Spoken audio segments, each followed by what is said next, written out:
We looked at this section of potential and equivalent potential temperatures and tried to make a few points about the moisture effect and the instability that favors convection in the deep tropics that is seen in the equivalent potential temperature. Let's look at a map of that going from 30 south to 60 north in terms of potential temperatures on a 500 hectopascal pressure surface. This is in the middle of the troposphere where typically the maximum heating tends to occur during deep convection. And underlaying that in colors are OLR, outgoing long wave radiation anomalies. You already know what OLR represents. When you have deep convection, the rising air, the clouds, deep clouds create cold cloud top temperatures which create minima in OLR. So these widely distributed minima in OLR correspond to the tropical convection with this flat gradient in the potential temperature as opposed to the closely packed gradient of potential temperature here, which corresponds to strong vertical shear as we talked about.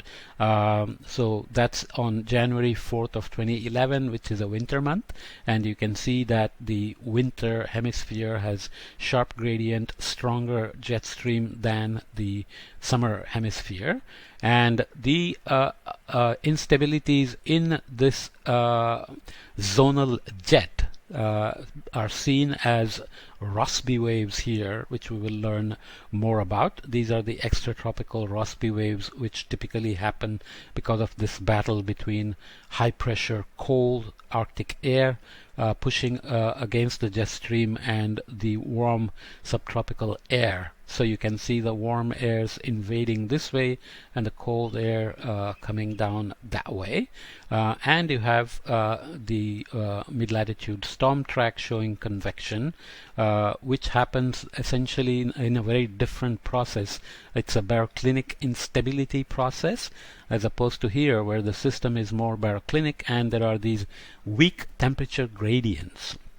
So convection weakens the vertical and also homogenizes the horizontal gradients, but that doesn't explain why the convection happened in the first place. There are instabilities that are observed and that are wiped out by convection. So all these processes are not easily explained by the barotropic structure and the processes associated with them in terms of where the potential energy can be stored and how it can be converted into kinetic energy. It turns out that there are two distinct spatial scales in the tropics. At one scale, which is similar to the mid-latitudes of about 1,000 kilometers, instabilities or PE, potential energy generated, is immediately converted into kinetic energy, but you have to find in what way tropical atmosphere is able to generate and store potential energy that can then be released into kinetic energy. Obviously, if you go to larger scales like 10,000 kilometers, then most of the processes that we know about, like Walker cell, Hadley cell, the monsoons, Madden-Julian oscillations, happen, and there is room there to store potential energy. So it's a matter of the scale of the processes. We will see that Jules Charney made an error in assuming the tropical scales and drew some wrong conclusions, but he didn't have any observations, so he was just working based on theories, which was actually very solid work. A couple of things we will need, like Stoke's theorem, which is written this way as a line integral of the V across along this circuit, which is related to grad cross V, which is vorticity. So you can integrate along this line to sum up the vorticity associated with the vortices within area A. Okay. What do we mean? So essentially, if you think about the zonal mean meridional sections, atmosphere can be thought of as vortex tube. So they are basically they have a tendency to rotate, and if you shift them, Coriolis changes, so the total vorticity will change. Let's say they have a relative vorticity, and even if you're not rotating, you have a planetary vorticity because the planet itself is rotating. The sum of those two we will see is the total vorticity. When that changes, then you can set off waves and motions, which is exactly what is happening here in the Rossby waves. Okay, so this theorem we will see in more detail when we come to it. But more immediately we'll need this dry and moist static stability, which are directly related to the heating that we will see. So this is thinking of the heating in the atmosphere. You have water vapor being picked up by evaporation, and as the air rises and expands, the condensational heating is released, and the air rises further, buoyancy, and eventually radiative cooling is going to balance the condensation heating. So this heating rate is written as minus LE, the latent heat of condensation or evaporation, times dQVS dt. And why is it negative? Basically because when you release heat, the Q dot is positive, but Q decreases, so dQ dt will be negative. When you evaporate, Q increases, but you lose energy. Cool, right? So writing the first law, dLnT theta dt, is this relation here, which includes the heat capacity at constant pressure and the in situ temperature. Remember the relation between theta and T through the pressure. This is approximated by taking these inside, because the condensational heating is going to be larger than the changes in temperature and latent heat of condensation. So you can write it as the time derivative of this term in here.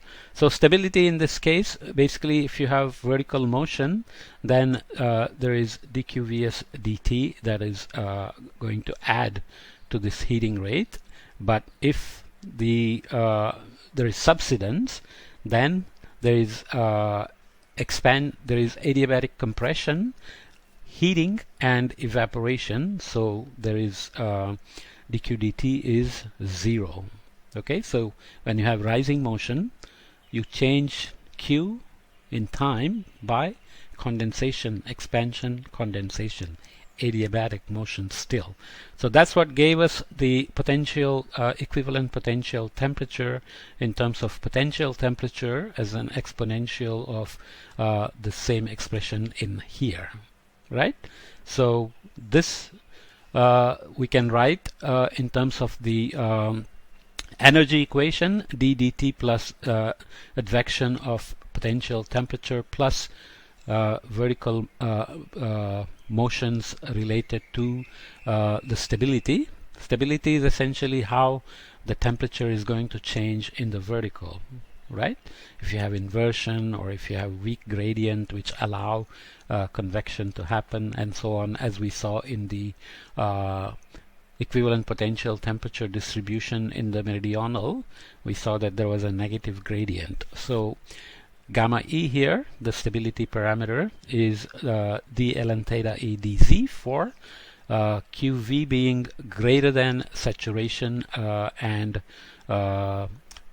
vertical motion is positive, so it's going upwards.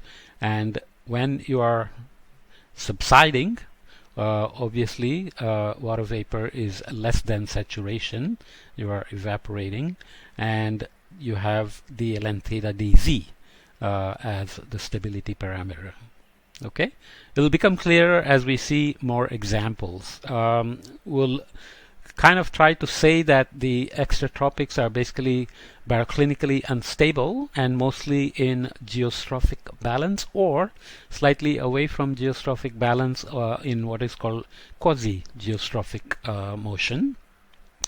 Lots of beautiful theories come out of quasi-geostrophic framework, but when you look at the tropics and the weak temperature gradient and this distribution of precipitation, especially why there is such concentrated rising motion with these broad subsiding over the subtropical highs at various time scales. We looked at the synoptic time scales, the high frequency intraseasonal time scales, the low frequency intra-seasonal time scales, and the very low frequency interannual to decadal time scales for summer and equinoctial season SON.